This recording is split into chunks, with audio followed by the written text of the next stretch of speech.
මෑණියන්ගේ දෙවොල ඉදිරිපිට කතරගම ඉන්නේ බාරයක් අද නිදහස් කරන්න කිරිබත් දානයක් අද දෙනවා.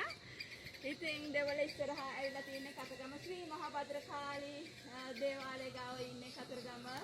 මෑණියන්ට මේ පින් ලැබේවා. මගේ සිතුව වගේම ප්‍රාර්ථනාවක් ඉෂ්ට වුණ නිමිත්තෙන් සතියක් ඇතුළත හිතපු ප්‍රාර්ථනාවක් ඒ ආකාරයටම මගේ ඉෂ්ට සිද්ධ වුණා. ඉතින් පොරොන්දුවක් වුණා.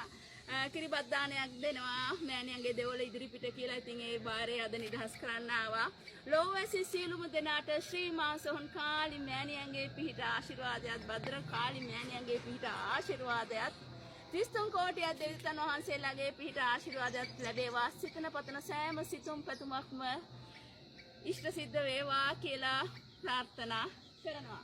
ගොඩක් දෙනෙක් අහලා තිබ්බා මේ කොහෙද මේ දෙවොල කියලා. මේ තමයි කතරගම ශ්‍රී මහා භද්‍රකාලි මෑණියන්ගේ දේවාලය.